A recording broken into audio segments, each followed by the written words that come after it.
नमस्कार, आप देख रहे हैं ओंकार न्यूज में आपके साथ रवि राजपूत। वहीं प्रयागराज से बड़ी खबर सामने आ रही है। आपको बता दें, प्रयागराज से अतीक अहमद से जुड़ी बड़ी खबर सामने आ रही है, जहां अतीक अहमद को दोषी करार दिया गया है। इस वक्त की बड़ी और अहम जानकारी आपसे साझा कर रहे हैं। आपको बता दें, अतीक अहमद को एमपी एमएलए कोर्ट ने दोषी करार दिया है। वहीं 17 साल बाद उमेश पाल के परिवार को इंसाफ मिला है। कोर्ट ने सभी आरोपियों को दोषी करार दिया है। इस वक्त की बड़ी और अहम जानकारी आपसे साझा कर रहे हैं। आपको बता दें, अतीक का भाई अशरफ को भी कोर्ट ने दोषी करार दिया है।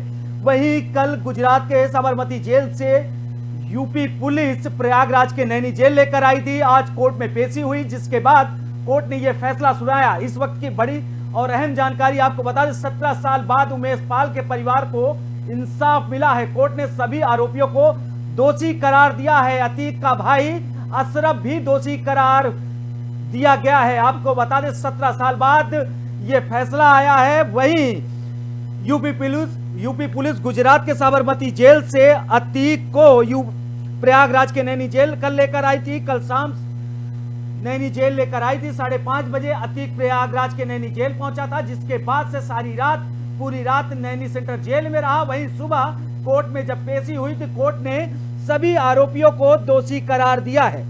अतीक अहमद दोषी करार दिया गया है। आपको बता दें, उमेश पाल अपहरण केस में अतीक अहमद को दोषी करार दिया गया है। प्रयागराज की कोर्ट ने अतीक और पूरे इस मामले में जितने भी दोषी थे सभी को दोषी करार दिया गया है। आरोपी थे, उन्हें दोषी करार दिया गया है। 17 साल बाद उमेश पाल के परिवार को इंसाफ मिला है। वहीं उमेश पाल की पत्नी का कहना है कि इन आरोपियों को फांसी की सजा मिलनी चाहिए। आपको बता दें, उमेश पाल की पत्नी का कहना है कि इन आरोपियों को फांसी की सजा मिलनी चाहिए।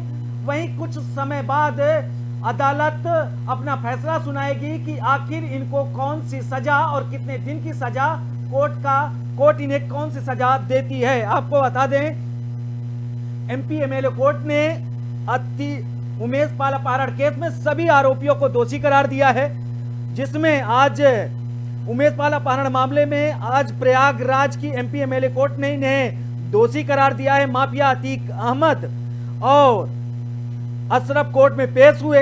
वही मामले में अतीक, अशरफ और कुल 11 लोगों के खिलाफ यह मुकदमा चल रहा था, जिसमें सभी आरोपियों को कोर्ट ने दोषी करार दिया है। बता दी, कोर्ट ने अतीक अहमद और उसके भाई को भी दोषी करार दिया है। वहीं सबसे पहले कोर्ट में पेश होने के सबसे पहले इनका मेडिकल हुआ, जिसके बाद कोर्ट में इनकी पेशी हुई। उसके बाद कोर्ट ने अपना फैसला सुनाया। सभी आरोपियों को कोर्ट ने दोषी करार दिया है। इस वक्त की बड़ी और अहम जानकारी आपसे साझा कर रहे हैं। बता दें कि उमेश पाल की पत्नी जया पाल का कहना है कि इन आरोपियों को फांसी की सजा मिलनी चाहिए। उमेश पाल की जो पत्नी है, उमेश पाल अपहरण केस में यह सुनवाई हुई है। इस केस को लेकर उत्तर प्रदेश से लेकर गुजरात तक की पुलिस पूरे सख्ते में थी और पूरी तरीके से प्रयागराज को एक छावनी में तब्दील कर दिया गया था। एक दिन पहले गुजरात के साबरमती जेल से अतीक अहमद को उत्तर प्रदेश के प्रयागराज के नैनी सेंटर जेल लाया गया, जिसके बाद आज उसकी कोर्ट में पेशी हुई।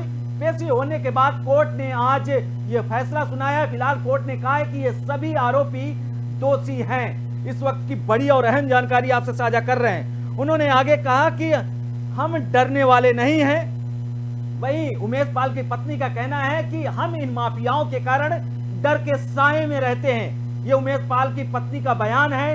इनको फांसी की सजा मिलनी चाहिए।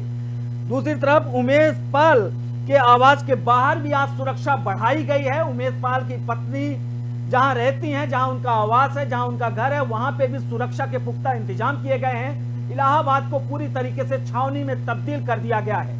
वहीं एक दिन पहले उत्तर प्रदेश की पुलिस गुजरात के साबरमती जेल पहुंची, जहां से साबरमती जेल से अतीक अहमद को बाई रोड लाया गया। 4 राज्यों से गुजरते हुए पुलिस ने कुल मिलाकर 12 घंटे में यह सफर तय किया और कल शाम को प्रयागराज के नैनी सेंटर जेल पहुंची, जहां पर सुरक्षा के पुख्ता इंतजाम थे। कुल मिलाकर यमुना पुल से लेकर नैनी सेंटर जेल तक पूरी तरीके से छावनी में तब्दील रहा। इस वक्त की बड़ी और अहम जानकारी आपसे साझा कर रहे हैं। आपको बता दें, कोर्ट ने 17 साल बाद उमेश पाल के परिवार को इंसाफ मिला है। कोर्ट ने सभी आरोपियों को दोषी करार दिया है। अतीक का भाई अशरफ भी दोषी करार दिया गया है। वहीं आपको बता दें कि उमेश पाल अपहरण मामले में यह सुनवाई हो रही थी, जिसमें एमपी एमएलए कोर्ट ने यह फैसला सुनाया है। अतीक अहमद और अशरफ कोर्ट में जब पेश हुए उसके बाद कोर्ट ने ये अपना फैसला सुनाया। मामले में अतीक, अशरफ सहित कुल 11 लोगों को आरोपी बनाया गया था। वहीं कोर्ट ने 11 लोगों को आरोपी करार दिया है और कोर्ट ने इन सारे लोगों को आरोपी करार दिया है। आपको बता दें कि कोर्ट ने अतीक अहमद, उसका भाई अशरफ और फरहान जब कोर्ट में पहुंचे तो उसके पहले उनका मेडिकल कराया गया। मेडिकल के बाद उन्हें कोर्ट में पेश किया गया और जज ने उन्हें दोषी करार दिया है। तो इस वक्त की बड़ी और अहम जानकारी आपसे साझा कर रहे हैं। वहीं तीनों का मेडिकल कागजी कार्रवाई पूरी होने के बाद उन्हें कोर्ट में पेश किया गया, जिसके बाद कोर्ट ने यह फैसला सुनाया। वहीं जानकारी के मुताबिक अतीक को वज्र के द्वारा नहीं बल्कि एम्बुलेंस के द्वारा कोर्ट में लाया गया।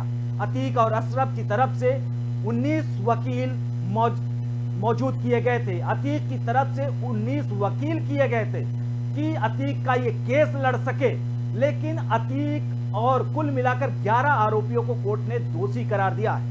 बता दें कि उमेश पाल की पत्नी जया पाल ने कहा है कि मैं कोर्ट से यही उम्मीद करती हूं कि अतीक अहमद को फांसी की सजा मिले। फिलहाल कोर्ट उन्हें कौन सी सजा देता है ये तो कुछ देर बाद स्पष्ट हो पाएगा, लेकिन सभी आरोपियों को दोषी करार दिया गया है। जब तक अतीक की उमेश पाल की पत्नी का कहना है जब तक जड़ खत्म नहीं होगी तब तक कुछ हो नहीं पाएगा, तब तक अपराध खत्म नहीं होगा। उन्होंने आगे कहा कि इन माफियाओं के द्वारा, इन अपराधियों के द्वारा हम डर के साए में रहते हैं। ये उमेश पाल की पत्नी का बयान है।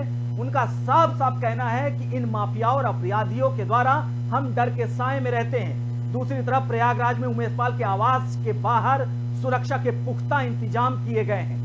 इस वक्त की बड़ी और अहम जानकारी आपसे साझा कर रहे हैं।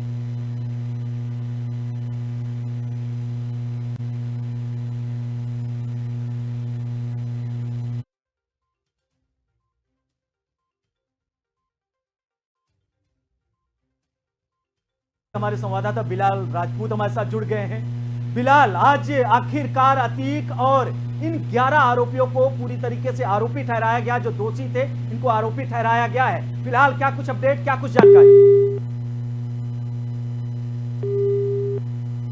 किसी कारणवश बिलाल से हमारा संपर्क टूट रहा है। आपको बता दें कि आज प्रयागराज के एमपी एमएलए कोर्ट ने इन जो 11 आरोपी बनाए गए थे इन्हें दोषी ठहराया है कोर्ट ने। अब ये आगे देखना होगा, कोर्ट कुछ ही समय बाद इनको कौन सी सजा देता है ये कुछ समय बाद स्पष्ट हो पाएगा। लेकिन आपको बता दें कोर्ट ने अतीक और कुल मिलाकर 11 आरोपी बनाए गए थे उन सबको दोषी ठहराया है। अतीक का भाई अशरफ को भी दोषी ठहराया गया है। इस वक्त की बड़ी और अहम जानकारी आपसे साझा कर रहे हैं। आपको बता दें कि इन सभी जो आरोपी बनाए गए थे इन्हें दोषी ठहराया गया है। उमेश पाल अपहरण केस में अतीक दोषी ठहराया गया है।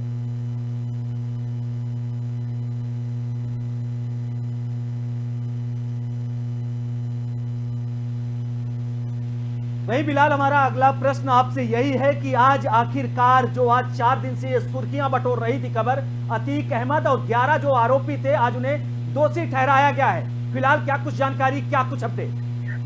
देखिए, सबसे पहले तो मैं आपको बताना चाहता हूँ 11 दोषियों के साथ साथ 2 नाम सबसे ऊपर आ रहे थे। सबसे पहले तो अतीक अहमद और उसके भाई अशरफ दोनों भी इस 11 आरोपियों में शामिल थे। पर सबसे बड़ा मामला ये है, देखने वाली बात यह है क्योंकि सीएम योगी उत्तर प्रदेश सूबे के मुख्यमंत्री हैं, उन्होंने विधानसभा में भी कहा था कि दोषियों को बख्शा नहीं जाएगा, उनको मिट्टी में मिलाने का काम करेंगे। फिर इसी के साथ 17 साल बाद उमेश पाल अपहरण कांड में जो है आज उनके परिवार को इंसाफ मिला है और इन दोनों को दोषी करार दिया गया है। फिलहाल कोर्ट का फैसला आना बाकी है। जी रवि जी। बिलाल, कोर्ट ने अभी तक क्या ये फैसला सुना है, इन्हें सजा का ऐलान किया है? अभी तक कोई जानकारी? देखिए, वो फैसला भी आना बाकी है। फिलहाल इन दोनों को दोषी करार दिया गया है। फिलहाल हमारे संवाददाता और हम आपको बताना चाहते हैं, ये पूरा मामला इस नजरिए से देखा जा सकता है जिस तरह से इनको साबरमती जेल से लाया जा रहा था तो अतीक को बार बार ये डर सता रहा था, उसके परिवार वालों को ये डर सता रहा था कि कहीं गाड़ी ना पलट जाए। और इसमें एक अहम भूमिका ये देखने को मिली, जब अतीक का काफिला प्रयागराज की ओर बढ़ रहा था उसी तरफ अचानक से एक गाय का बछड़ा अतीक के काफिले से टकरा जाता है और वो बछड़े की ऑन द स्पॉट जो है मौत हो जाती है। तो उस भयानक मंजर को भी देखने को मिला, हम लोगों ने अपनी आंखों से देखा। और अतीक उसी टाइम उनको जो है थोड़ा देर बाद चलने के बाद उनको रोकना पड़ा। उनकी दहशत इतनी हो चुकी थी कि उनको वहाँ पे जो है रोक कर पेशाब भी कराना पड़ा, जो हमने लाइव तस्वीरें देखी थी। फिलहाल रवि जी जानकारी यही मिल रही है 17 साल बाद। जी बिलाल, मेन महत्वपूर्ण सवाल यह है कि ये जो आरोपी हैं, इन आरोपियों को कोर्ट ने दोषी तो ठहरा दिया है, लेकिन जो उमेश पाल की पत्नी है उनकी मांग है कि इनको फांसी की सजा मिलनी चाहिए। सवाल यही है कि इन उमेश पाल की जो पत्नी है उनका कहना है कि इन आरोपियों को फांसी की सजा मिलनी चाहिए। वहीं आपको बता दें कि अतीक अहमद को एक दिन पहले गुजरात के साबरमती जेल से यूपी लाया गया। यूपी के प्रयागराज के नैनी सेंटर जेल में कल रात अतीक अहमद को रखा गया था। पूरी रात सीसीटीवी कैमरे और सुरक्षा के इंतजामों के बीच में अतीक अहमद ने रात गुजारी है। उसके बाद सुबह उसको कोर्ट में उसकी पेशी की गई, जिसके बाद कोर्ट ने यह फैसला सुनाया कि इस उमेश पाल अपहरण केस में सभी आरोपी दोषी हैं। इस वक्त की बड़ी और अहम जानकारी आपसे साझा कर रहे हैं।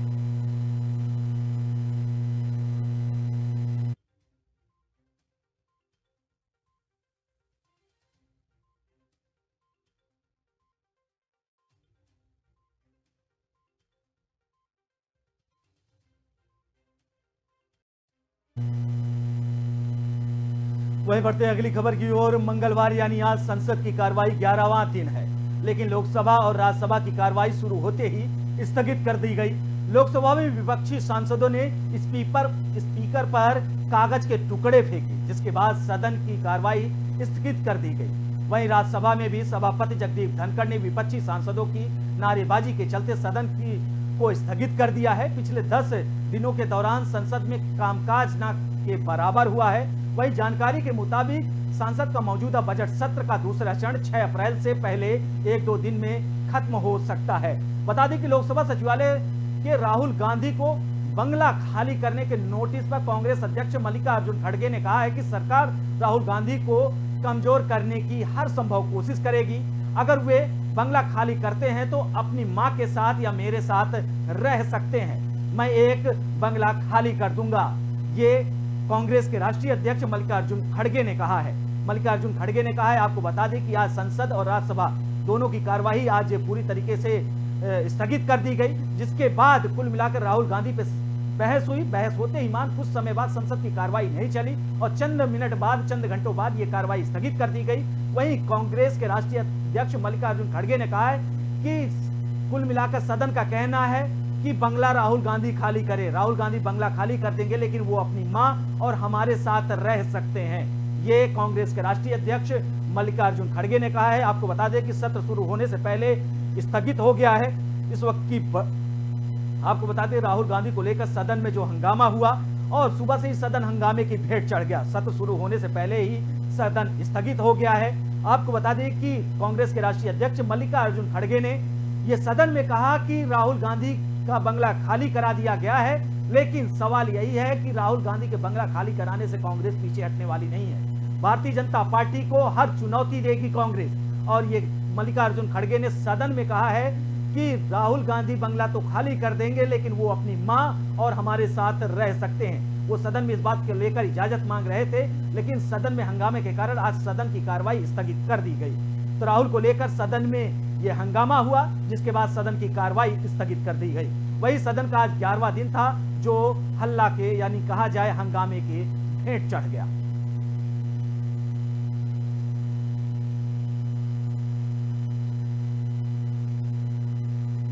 वहीं बढ़ते हैं अगली खबर की ओर, जहां प्रधानमंत्री नरेंद्र मोदी की मौजूदगी में संसद भवन परिसर में भाजपा संसदीय दल की बैठक हुई। वहीं भाजपा संसदीय दल की बैठक में भाजपा के राष्ट्रीय अध्यक्ष जेपी नड्डा ने हाल ही में 3 पूर्वोत्तर राज्यों त्रिपुरा, मेघालय और नागालैंड के विधानसभा चुनाव में मिली जीत के लिए प्रधानमंत्री नरेंद्र मोदी को माला पहनाकर व पार्टी के सभी सांसदों ने ताली बजाकर प्रधानमंत्री का अभिनंदन किया।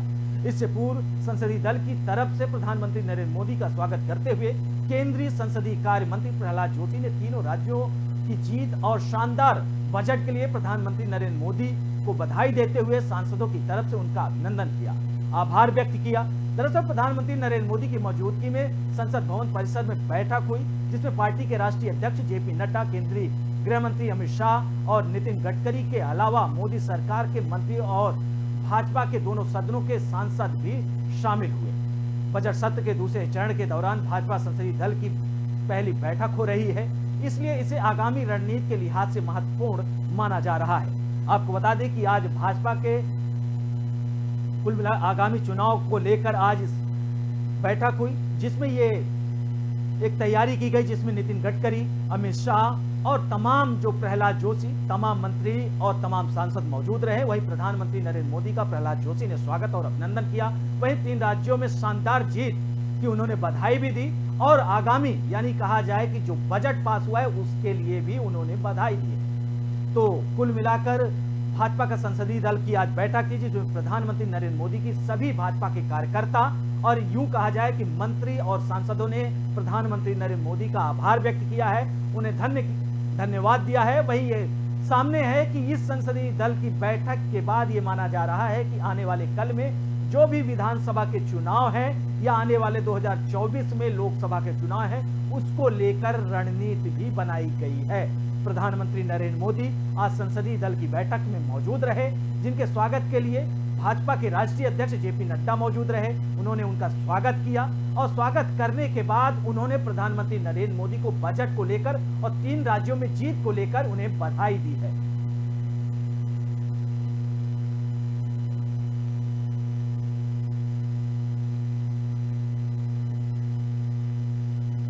वहीं खालिस्तानी समर्थक अमृतपाल सिंह अभी तक सुरक्षा एजेंसियों के चंगुल से बाहर है। पंजाब पुलिस और दूसरी सुरक्षा एजेंसियां लगातार उसकी धरपकड़ के लिए तमाम जगहों पर दबिश दे रही हैं, लेकिन वह पकड़ में नहीं आ पा रहा है। अमृतपाल सिंह के पंजाब से फरार होकर अब नेपाल में छिपे होने की खुफिया जानकारी मिली है। बताया जा रहा है कि भारत से भागकर अमृतपाल नेपाल में छिपा हुआ है और यहां से उसके हुलिया बदलकर विदेश भागने की आशंका भी है। इस मामले को लेकर भारतीय दूतावास ने नेपाल सरकार को पत्र भी लिखा है। वहीं भारतीय दूतावास ने नेपाल के सुरक्षा कर्मियों को अमृतपाल की अलग अलग तस्वीरें भी साझा की है। दूतावास के पत्र में लिखा है कि वो या तो अपनी पासपोर्ट या किसी फर्जी पासपोर्ट पर भी सफर कर सकता है। अमृतपाल के नेपाल से दुबई, कतर, सिंगापुर, बैंकॉक भागने की योजना होने की जानकारी मिली है। साथ ही इस सभी देशों के लिए भरी जाने वाली उड़ानों के लिए यात्रियों की जांच भी शुरू कर दी गई है। यानी ये खुफिया जानकारी मिली है कि अमृतपाल नेपाल पहुंच गया है और नेपाल में वो अलग अलग भेष बनाकर नेपाल में छुपा है। उसकी प्लान है कि बैंकॉक, मलेशिया, तमाम जो विदेशी देश हैं वहां पर भागने की उसकी पूरी तैयारी है। फिलहाल भारत सरकार ने पूरी तरीके से अपने जो दूतावास है वहां पे सूचना देते हुए जो भी विदेशी उड़ान है उनमें पूरी तरीके से जांच पड़ताल करते हुए ये कहा है कि किसी भी तरीके से लापरवाही न बरती जाए। और कुल मिलाकर जो नेपाल में भारतीय दूतावास है वहां पर भी एक पत्र के द्वारा संदेश दिया गया है कि भारत का जो कुख्यात और कुल मिलाकर खालिस्तानी आतंकी जो अमृतपाल है वो नेपाल पहुंच गया है और नेपाल में ये माना जा रहा है कि वो भेष बदलकर नेपाल में इस समय मौजूद है। वहीं भारत की खुफिया एजेंसियां और पंजाब पुलिस लगातार अमृतपाल को लेकर तलाश जारी है। अमृतपाल को लेकर पिछले 1 महीने से Punjab police, intelligence, IB, CBI तमाम इंटेलिजेंस उसे लेकर जानकारी इकट्ठा करने की कोशिश कर रही हैं, लेकिन अमृतपाल अपने भेष अलग अलग बदलकर पंजाब, हरियाणा, यूपी तमाम राज्यों से होते हुए अब वो नेपाल में पहुंच गया है। इस बात की जानकारी मिल रही है और नेपाल के रास्ते वो दूसरे देशों में भागने के फिराक में है। फिलहाल इंटेलिजेंस ने नेपाल सरकार को इस बात को सूचना दी है कि किसी भी तरीके से जो भारतीय दूतावास है वहां पर पूरी तरीके से जो वहां से विदेशी उड़ानें होती है वहां पे चेकिंग की जाए, जानकारी इकट्ठा की जाए कि अमृतपाल वहां से किसी भी तरीके से बाहर ना भाग पाए। पंजाब पुलिस और दूसरी जो सुरक्षा एजेंसियां हैं लगातार उसकी धरपकड़ के लिए तमाम जगहों पर दबिश दे रही हैं, लेकिन वह पकड़ में नहीं आ पा रहा है। अमृतपाल के पंजाब से फरार होकर अब नेपाल में छिपे होने की ये खुफिया जानकारी मिली है। बताया जा रहा है कि भारत से भागकर अमृतपाल नेपाल में छुपा हुआ है और यहां से उसके हुलिया बदलकर विदेश भागने की भी आशंका जताई गई है। इस मामले को लेकर भारतीय दूतावास ने नेपाल सरकार को पत्र भी लिखा है। वहीं भारतीय दूतावास ने नेपाल के सुरक्षा कर्मियों को अमृतपाल की अलग अलग तस्वीरें भी साझा की है। भारतीय दूतावास ने नेपाल सरकार को उसकी तस्वीरें भी साझा की है। अमृतपाल 2 से 3 तस्वीरों में नजर आता है, जिसमें एक उसकी पुरानी तस्वीर है, लंबी दाढ़ी है, पग पहने हुए है, लेकिन दूसरी तस्वीर में वो बाल कटाए हुए और एक लड़के के फेस में नजर आ रहा है। तो वही इन तस्वीरों के भारतीय दूतावास ने नेपाल सरकार को दिया है और ये कहा गया है कि हर संभव ये कोशिश किया जाए कि अमृतपाल नेपाल से बाहर ना जा पाए। वहीं आपको बता दें, दूतावास ने ये पत्र के माध्यम से नेपाल सरकार को सूचित किया है, वो या तो अपनी पासपोर्ट या किसी फर्जी पासपोर्ट पर भी सफर कर सकता है। इस बात को भारतीय दूतावास ने नेपाल सरकार को बताया है। अमृतपाल के नेपाल से दुबई, कतर, सिंगापुर, बैंकॉक भागने की जो योजना है उसके विषय में भी जानकारी मिली है। साथ ही इन सभी देशों के लिए भी जो भरी जाने वाली उड़ानें हैं उनमें घनन चेकिंग की भी आदेश दिए गए हैं। यानी अमृतपाल नेपाल के रास्ते वो कतर, सिंगापुर, दुबई, बैंकॉक भागने के फिराक में है। फिलहाल भारतीय दूतावास ने नेपाल सरकार के इसकी पूरी जानकारी साझा की है और ये कहा गया है कि किसी भी तरीके से नेपाल से अमृतपाल सिंगापुर, कतर, दुबई या अन्य देश ना जा पाए। वहीं सभी देशों के लिए भरी जाने वाली उड़ानों के विमान यात्रियों की जांच सख्ती से की जा रही है। ये नेपाल सरकार ने भारतीय दूतावास को, भारत सरकार को इस बात को लेकर सांत्वना दी है और कि नेपाल सरकार भारत सरकार के साथ है, भारतीय दूतावास के साथ है। उनके पत्र को हम अमल ले रहे हैं और हर तरीके से भारत सरकार की और इंटेलिजेंस जो है भारतीय, उनकी हम मदद करेंगे।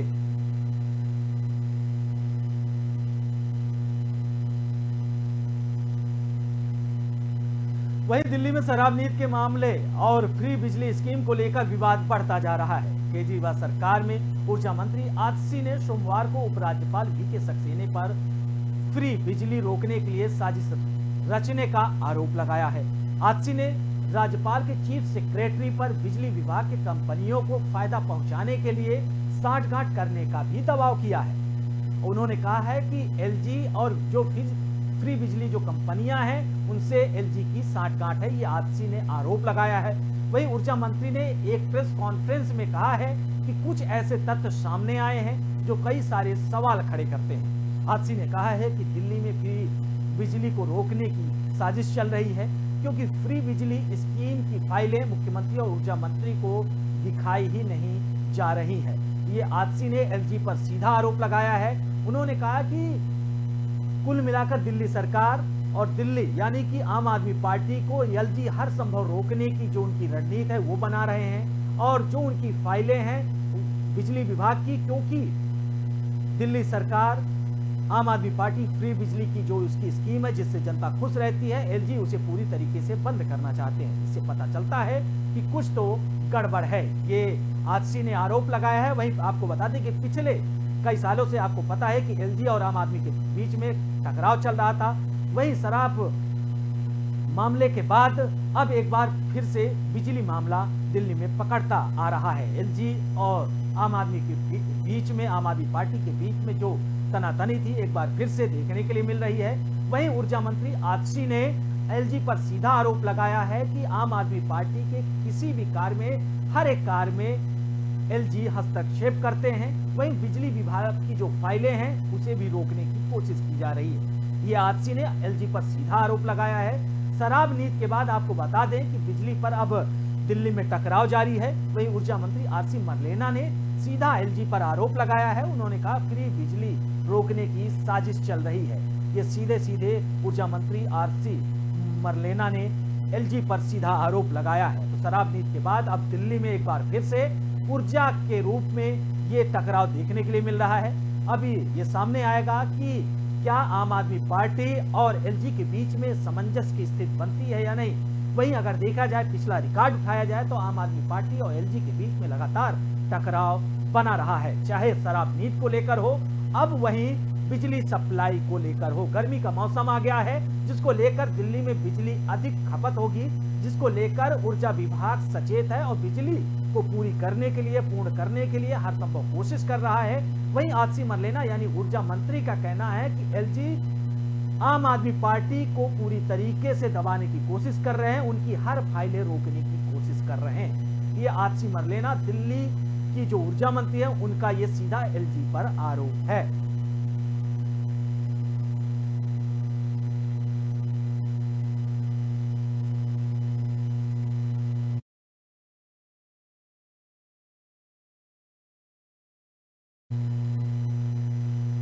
फिलहाल इस बुलेटिन में हमारे साथ इतना ही। बाकी देश दुनिया की तमाम बड़ी खबरों से जुड़ने के लिए देखते रहिए ऑन कॉल।